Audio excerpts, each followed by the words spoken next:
संवैधानिक तरीके से काम नहीं कर रहा है तो उसकी औकात याद दिलाने का काम भीम आर्मी आना समाज पार्टी करेगी। क्योंकि हमारे और आपके लोगों के टैक्स के दिए हुए पैसे से सरकारी कर्मचारियों की जो भी सैलरी जाती है वो हम लोगों की खून पसीने की कमाई से जाती है, ये याद रखिएगा। कोई भी सरकार आए,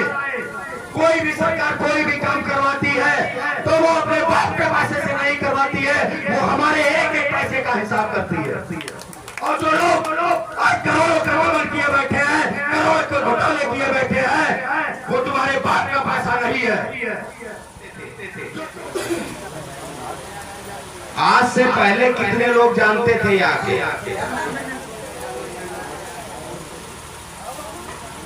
देखिए, जन्म से ही दलित और शोषित वंचित नहीं था, क्योंकि हम मूल निवासी हैं इस देश के, किसी के बाप का देश नहीं है, हमारे बहुजन समाज का ये देश है। और ये बाहर से आए हुए लोग,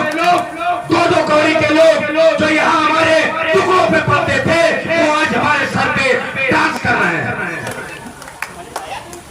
आज मैं बता देना चाहता हूँ, अगर यही चलता रहा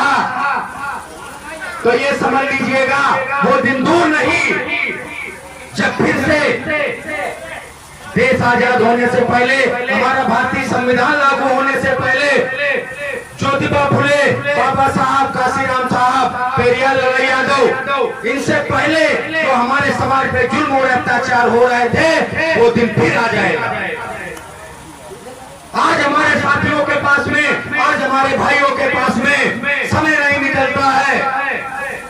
हमारे बहुजन समाज के लिए। हम लोग किसी से महीने के 300 दिन नहीं मांगते हैं, कम से कम 2 दिन तो अपने समाज के लिए खर्च कर सकते हो। वही कहते हैं ना कि जो लोग अपने समाज का हाथ पकड़ के चलते हैं उन्हें किसी के तलवे चाटने की जरूरत कभी नहीं पड़ती।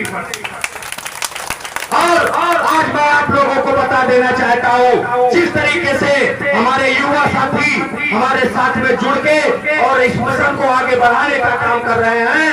तो वो दिन दूर नहीं है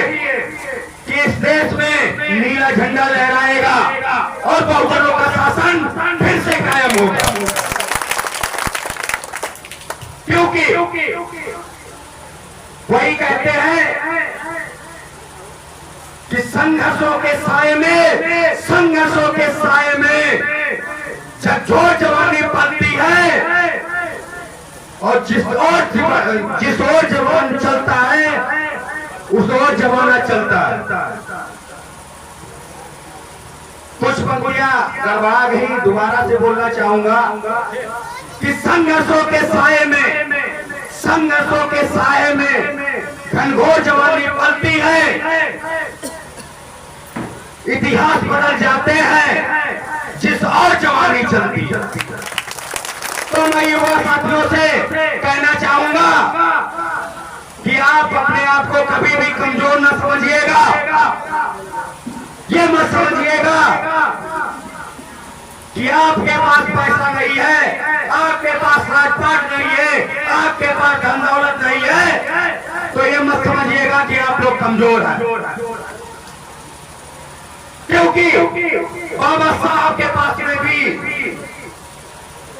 धन दौलत नहीं थी इतने। और आप लोगों को मैं बता देना चाहता हूं कि जिन्होंने जूते की ठोकर मारी है मनुवाद को, पेरियार लाल यादव, उन्होंने सारी संपत्ति मनुवाद के खिलाफ लड़ने में खत्म कर दी और साबित करके दिखाया कि क्या सच्चाई है और क्या पाखंडवाद है और क्या मनवाद है। अभी हमारे विनोद भाई जी ने, बड़े भाई जी ने बहुत महापुरुषों के बारे में बताया, तो उन्हीं बातों को नहीं दोहराएंगे हम, लेकिन आप लोग देख रहे होंगे हरदोई के जिले के अंदर जिस दिन से भीम आर्मी की कमान हमारे हाथ में आई है और आजाद समाज पार्टी की कमान विनोद भाई के हाथ में आई है, तो आप लोगों ने देखा होगा कि भीम आर्मी आजाद समाज पार्टी के लोगों ने अच्छे मठाधीशों को जेल के अंदर ठोसने का काम किया,